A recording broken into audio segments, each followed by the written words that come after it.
Welcome to my latest NFL mock draft. This is mock draft number 7 here on Johnny Talk Sports. And we are less than 2 weeks away from draft night. So I do want to let you know that I plan on having one final mock draft a couple days for the draft. So expect that to be around the 25th and 26th. That way you all have a few days to really take in my final mock draft, because the final mock draft is the most important mock draft that anybody will make, because that is going to be the one that you are committed to going into draft night. So without further ado, let's get into my NFL mock draft 7.0. Now, I'm not going to do any trades in this mock draft. I probably will in the final one, since that's the last one, but not in this one. Now, we got the Jaguars on the clock with the first overall pick, and it's obvious they're going with Trevor Lawrence out of Clemson. The Jaguars get their franchise QB.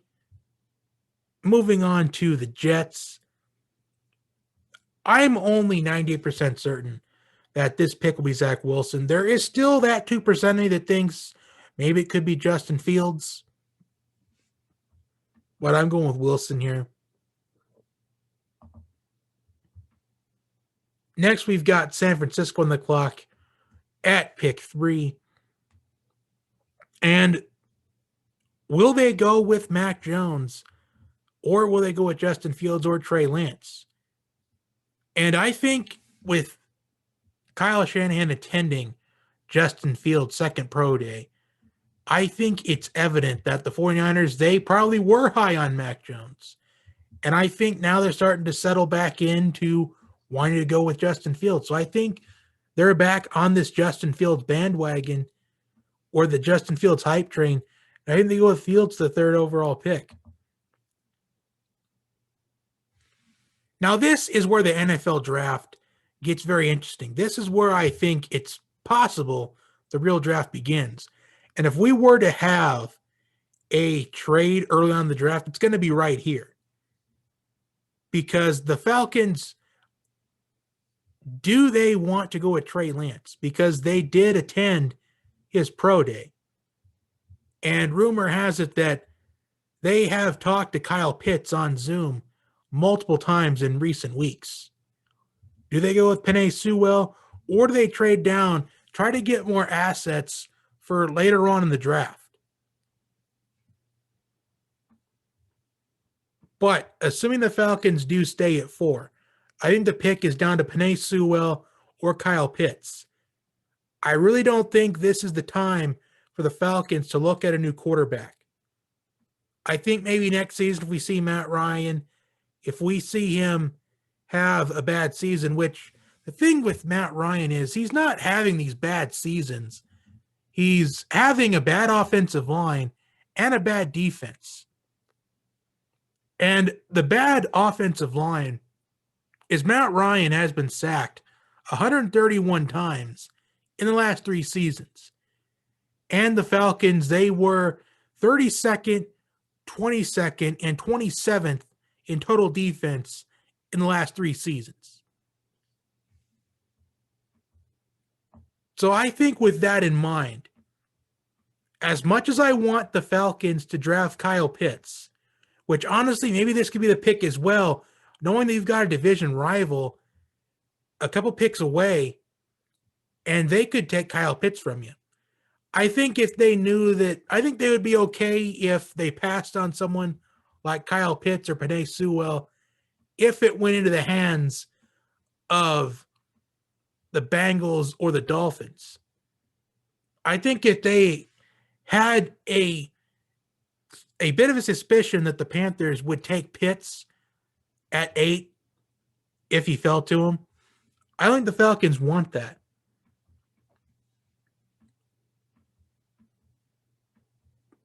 But it's a tough decision here, because this is where I think this move could really affect the Falcons franchise moving forward.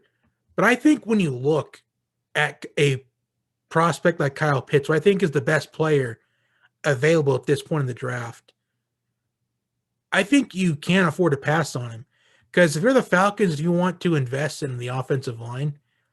And same thing with the Bengals here as well, because the next couple picks, it's going to make sense when I explain this. So I've got Kyle Pitts going at 4 to Atlanta, which, by the way, for the record, Arthur Smith, he got his name mainly by being a tight ends coach. And in the 2 seasons that Arthur Smith was the Titans offensive coordinator, the percentage of targets going to tight ends, it was 24% in 2019, which is an increase from 20% in 2018, and last season, 28%. So a 4% improvement each season that Arthur Smith was the offensive coordinator for the Titans. And I think that Arthur Smith wants to run that 2 tight end system, get the tight ends more involved in the offense with Kyle Pitts and Hayden Hurst. And I had the Bengals going with Jamar Chase with the 5th overall pick here, as the pick is down to Sewell or Chase, which is the dilemma that I've discussed on here for the Bengals in the last couple of mock drafts. Most importantly, this is who Joe Burrow wants. I think this can make Joe Burrow a better QB. And I have had some comments about how the pick needs to be Sewell for the Bengals because Joe Burrow isn't going to have protection. But let's look at some offensive linemen that could easily be available in the second round, because these 2 teams, the Falcons and the Bengals, will be picking pretty early in the second round. Walker Little out of Stanford, I think, could be available in the second round. Dylan Raditz could be available in round 2. Samuel Cosme, a big possibility he's available round 2. Alex Leatherwood, high possibility that he could be.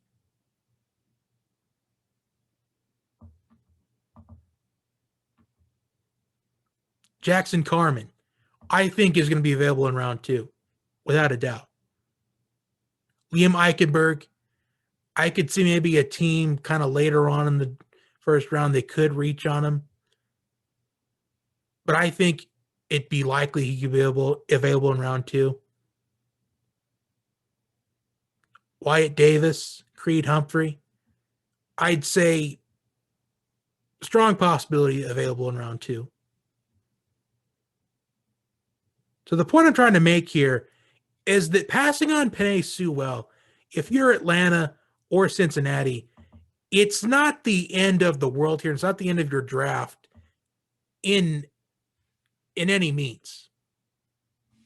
Because you can always get offensive linemen later on in the draft. Now you have the Dolphins on the clock, and I think the Dolphins so far, they have won the NFL draft, and they haven't done anything. Because the Dolphins, they traded down from 3 to 6. They got some more draft capita. And they're picked, in my mind, either going to be Sewell, Smith, or Chase. And the Dolphins, I think they knew they were going to have their choice between at least 2 of these 3 prospects. They basically didn't lose anything. But I think they're going to go with what I think could be the smarter pick here. I mean, I know that Smith or Waddle would satisfy Tua Tagovailoa a lot. But I think he'd be understanding if they drafted Penei Sewell. The fact that he's starting to fall off the board a little bit. And I'd argue and say that if Sewell, I think if he were to declare, if he was in next year's draft class, probably the first overall pick in 2022. But he came out this season, and the Dolphins, they upgrade their offensive line. Next, we have the Lions in the clock. And I think they're going to, without a doubt, take either Smith or Waddle. And I think they're going to go with Smith here. Really, it doesn't matter who the Lions pick here because the Lions, they are getting a go-to receiver for your new quarterback in Jared Goff, who you traded for in the offseason. Next, we have Carolina on the clock. And the Panthers, they took care of their quarterback situation. Although they could take Trey Lance here, but I think it's less than 1% of a possibility.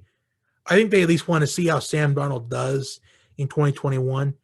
And I think they're going to load up some targets for him in this draft. And I think it starts here with Jalen Waddle. Because if you look at who Sam Darnold's going to have going into 2021, statistically, probably a top 10 QB in the league with the targets he's going to have to throw to if they include Jalen Waddle in this offense. Next, we have the Broncos in the clock. And I think that the Broncos, I think the fact they don't trust Drew Lock at this point, at least I don't think so. I'm not sold on him being the franchise QB moving forward. I think they take a shot with Trey Lance at North Dakota State. I just think that when you're unsure about your franchise QB, I'd say give him one more season, and if he doesn't perform, then I'd say probably just release him at the end of the next offseason. Next, we have the Cowboys on the clock, and I think the Cowboys, they address what I think is their biggest need, although it doesn't look like Pro Football Focus has that as their biggest need. And with Kyle Pitts off the board at this point, the Cowboys just try to improve that defense, and they'll go with Patrick Surtain out of Alabama. The best corner in this draft, without a question. That was the Cowboys' weak point throughout the entire season last year, was their defense, mainly the secondary, especially in the early portion of the season. Next, we have the Giants. I think the Giants, I think they focus on protecting Danny Dimes, Daniel Jones, and they'll go for Sean Slater out of Northwestern. And it may not be the most exciting pick for the Giants, but at least with getting Slater, the Giants' offensive line, I'd say it still needs a bit of work. Although they have made some progress in the O-line, but they've got to really improve the offensive line more for Daniel Jones and Saquon Barkley as well. Now, this could be where it gets a bit interesting. The Eagles, with the big three wideouts off the board in Chase, Waddle, and Smith, and with Fields and Lance and Wilson off the board, do the Eagles, do they trade down again with somebody like maybe, do they trade down with Washington or Chicago or Pittsburgh where one of them wants to reach on Mac Jones? Or do the Eagles reach for Mac Jones themselves? Or do they settle for Micah Parsons, or they settle for J.C. Horn, Greg Newsome? I think that if you're the Eagles, I think it's best that at least you're getting Micah Parsons, I think, at this point in the draft. I'd say relatively a steal here, considering Micah Parsons, I believe, was going to be the one prospect that we see that really just gets left on the board for a big portion of round one, because we see that almost every single season with a prospect. And I think the Eagles, maybe not their number one need, but it's one of their bigger needs they need to address in this offseason. So I think the Eagles go with Micah Parsons. Next, we have the Chargers, and the Chargers, this is honestly a no-brainer pick. This is what they've needed to do. At least, in my mind, what their MO was going into the offseason was to build around your offensive line. And I think they go with the best tackle available at this point in the draft. And in my mind, that's Christian Darrisaw out of Virginia Tech. I mean, the pick, I think it could be Tevin Jenkins at Oklahoma State, but I would lean it more towards being Darrisaw. But I wouldn't be surprised if we saw it being Jenkins on draft night, because I think Tevin Jenkins, really underrated. Next, we have the Vikings. And the Vikings, I think that they will go with Elijah Vera Tucker out of USC. So the last couple of picks, we've seen the offensive linemen go off the board here a little bit. We saw Slater go off the board at 11. We've seen Darrisaw go off the board at 13. Now Elijah Vera Tucker at 14. And the MO for these teams is just build your offensive line. Maybe not the exciting pick that fans of these teams hope for, but I think it's the smarter picks here in the situations that they're in. Because when you have franchise quarterbacks like Daniel Jones, Justin Herbert, and at this point, Kirk Cousins, but I think that I wouldn't be surprised if we saw the Vikings go the quarterback in a later round. Because Kirk Cousins is not, I'd say Kirk Cousins is like a tier 3 quarterback in this league. I mean, he has his moments, and I think he got carried last season statistically by Justin Jefferson and Adam Thielen. But we'll see what happens. Could I see the Vikings reach for Mac Jones? Probably. I could see that happening. Wouldn't surprise me. But not in this mock draft. I think they just focus on their offensive line. Next, we have the Patriots on the clock. And I think that it's uncertain what's going to happen with Gilmore. So I think they take J.C. Horn out of South Carolina. Mac Jones is on the board still. I mean, the big three is off the board in Chase, Waddle, and Smith. You can take Bateman with the 15th pick, which I think would be a good pick for New England. But I think with J.C. Horn, I think the uncertainty of Stephon Gilmore, and even if so, I mean, you can compliment Stephon Gilmore. Gilmore is a top, in my mind, top 3, top 4 corner in the league. Next, we have the Cardinals on the clock. And I think the Cardinals, I think they're just going to go with Christian Barmore out of Alabama.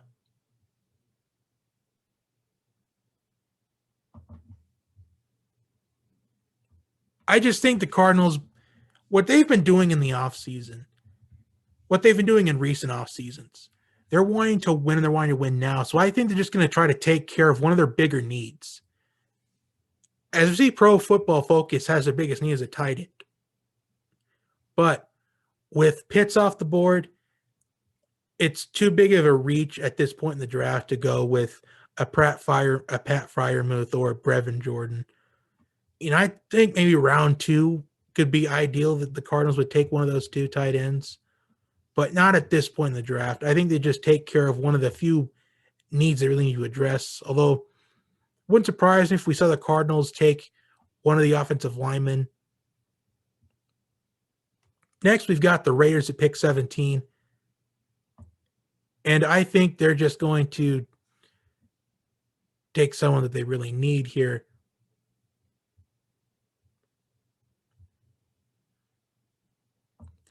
Tevin Jenkins at Oklahoma State. One of the more underrated prospects in this draft class. I just think the Raiders, they just want to build up on the offensive line to protect Derek Carr. And I think they probably might be tempted with Mac Jones, but would they be sold on him? Although if we did see a major drop between Fields or Lance, then maybe we could see the Raiders take him at 17. But next we have the Dolphins on the clock. And the Dolphins, they already took Sewell with that 6th pick. So I think next is to focus on providing weapons for Tua. I think they go with Rashad Bateman out of Minnesota. Remember, they did sign Will Fuller in the offseason, but it is a 1-year deal. So I think with that in mind, I think they go with Bateman as one of their go-to receivers of the future. Next, we have Washington on the clock. And Washington, I do think that this could be where we see Mac Jones come off the board here. I mean, you do have you've got Heineke and Fitzpatrick really, in my mind, battling for that QB1. But with Fitzpatrick, it's a 1-year deal for a reason. Fitzpatrick's going to come in for 2021, probably be the QB1 going into it. He'll probably do well for the first 4 weeks of the season, and then he'll just really decline throughout the rest of the season. He'll probably maybe have 1 or 2 more good games after that, and then he'll either retire or sign with somebody else. So I think the football team goes with Mac Jones. Next, we've got the Bears on the clock, and the Bears, with all the quarterbacks that we've been talking about being first rounders off the board, I think the Bears, I think they're going to go with Caleb Farley out of Virginia Tech. I think they're going to go with one of their bigger needs left, although I could see the pick. Maybe they could reach on them, maybe not reach at this point. So I think Elijah Moore, I think he's well deserving of being a first round pick. Maybe the pick would be Elijah Moore here. Maybe it even would be Rondell Moore. I mean, the Bears could go wide out, but this mock draft, I think Caleb Farley, because Caleb Farley, I think, would be a steal at this point, considering that Caleb Farley had some hype around him being a top 10 pick. So next we have the Colts on the clock, and the Colts, they are a few pieces away from becoming legitimate Super Bowl contenders. So I think they go with Kwity Paye out of Michigan. And this is another prospect that really had hype built around him. He was projected to be as high as maybe a top 5 pick early on the mock draft season, but then his draft stock started to slip down a little bit. And I think the Colts gave him 21. I think that's one of the steals of the draft. I think that'd be a steal in the draft that would stick out to me if it were to happen on draft night. So next we got the Titans on the clock, and the Titans, I think they go with Greg Newsome the second out of Northwestern.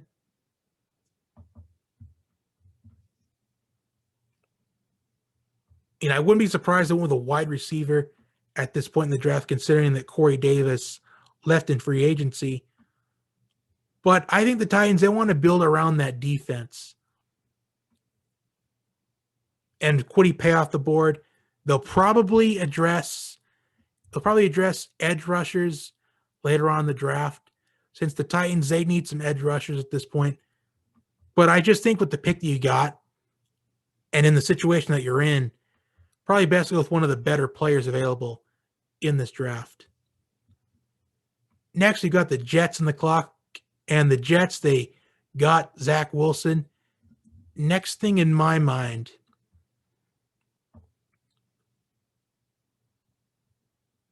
I think with Robert Saleh being a defensive guy, I think he wants to go defense here. And I think Jalen Phillips. We only saw Jalen Phillips for 1 year at Miami. He started his career off at UCLA. But I think this can be a really solid pick here for the Jets. I think he can fit in really nice with Robert Saleh.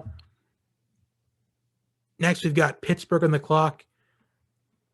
And I think that they will.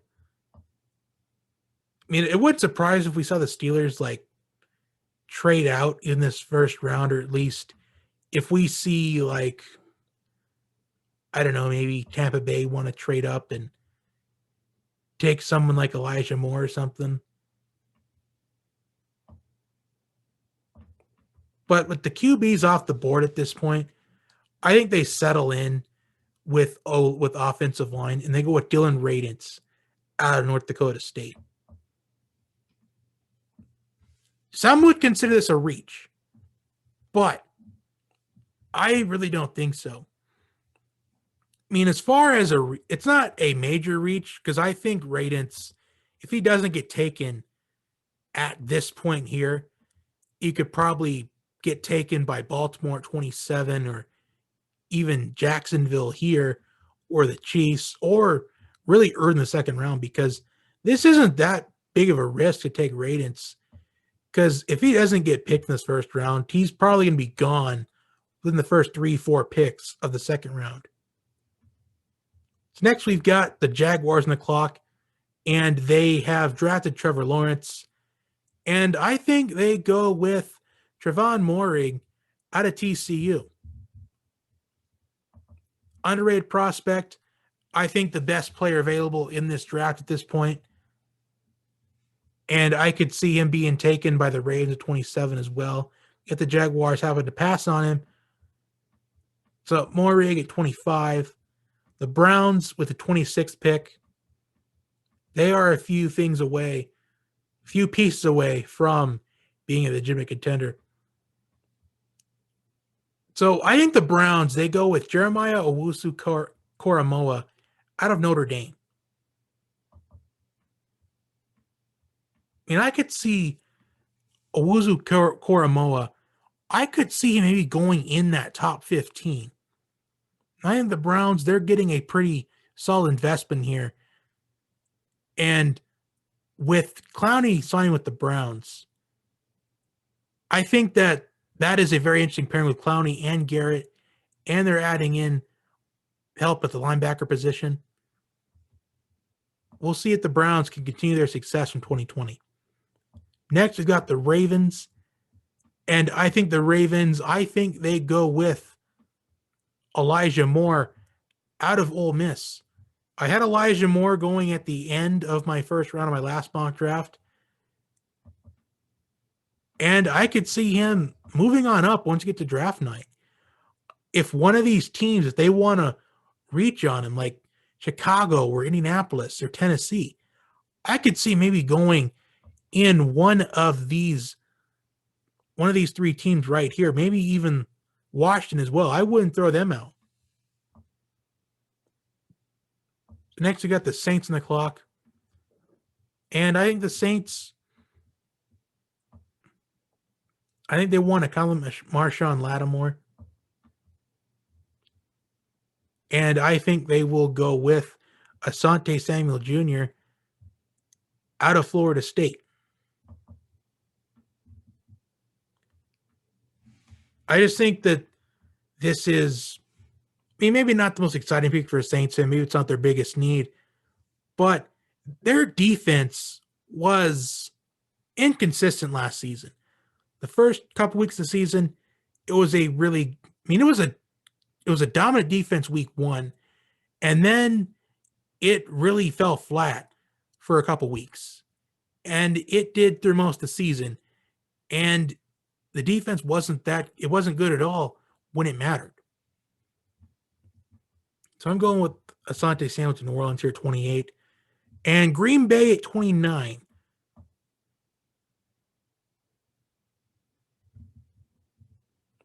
I think they're going to go with Kadarius Toney out of Florida. I just think with one of the few needs that they have is a wide receiver. And they had the opportunity to trade for Will Fuller at the deadline, and they passed on that last season.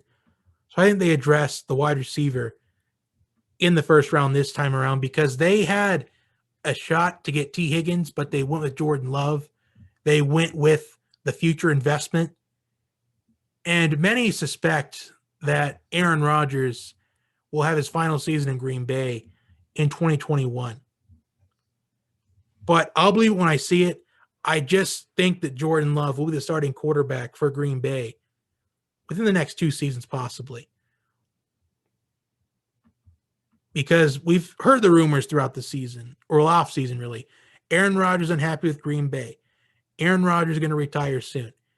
Aaron Rodgers wants to be the permanent host for Jeopardy. Now you have Buffalo at 30. And the Bills, they surprised everybody last season. So what will they address here? I think the Bills, they're going to go with Azeez Ojulari out of Georgia. I just think with the few needs you have with Buffalo, considering they were, in my mind, the third best team in football, only behind Kansas City and Tampa Bay. You can argue and say Green Bay could be in that third spot, but I'd say Buffalo was that third best team. And they're probably one of the few teams that have a legitimate shot at winning the Super Bowl this next season. So I think they get Azeez Ojulari to help out that front seven. So next you have Kansas City. And Kansas City's offensive line, I think the O-line is going to be without a doubt the pick here, since their offensive line struggled in that Super Bowl, and we saw what happened when they lacked depth at the offensive line position. So I think they go with Samuel Cosmi out of Texas. And some consider this a reach. I mean, it possibly could be. Samuel Cosmi could be a round 2 prospect.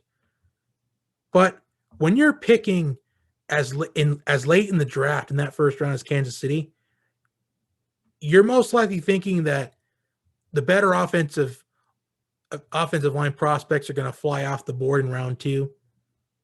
So I think they try to lock up an offensive tackle in Samuel Cosmi.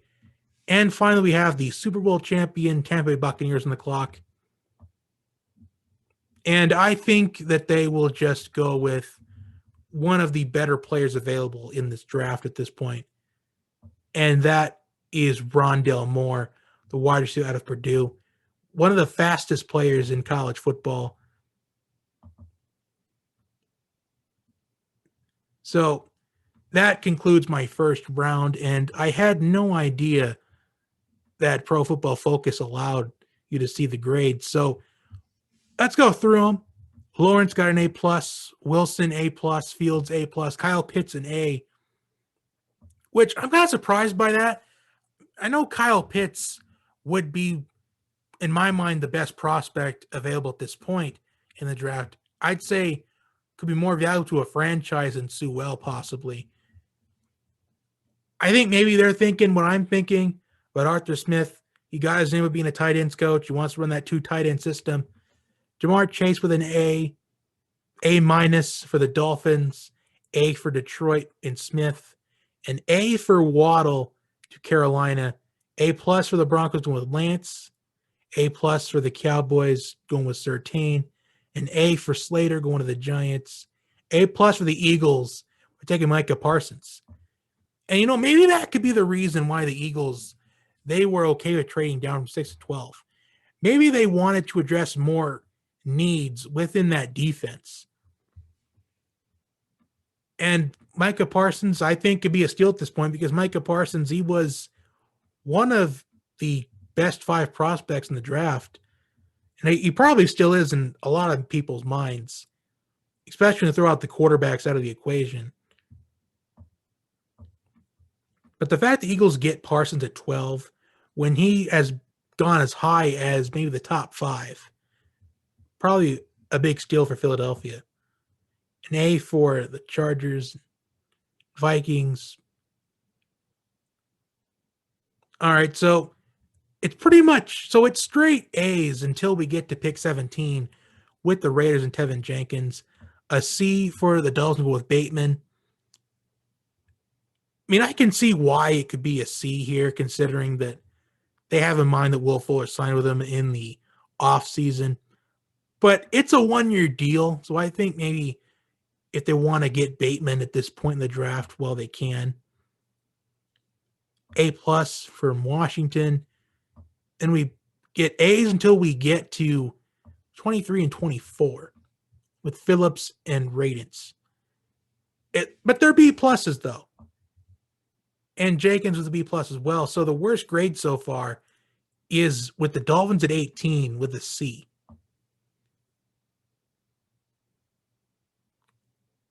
And then finishing out the draft, got A's here until we get to a C+ for Tampa Bay. I mean, I get it. They have signed all 22 of their starters from last season, and they have them all on the roster for next season. And I'm not sure if they signed AB yet, but that could be a pick that, I mean, I get it. Rondale Moore could be considered a reach. And I think some team probably will reach on Rondale Moore on draft night. And I'm not going to be surprised if Rondale Moore goes probably towards the middle of that first round where we see teams that could use a wide receiver, but they pass on a wide receiver.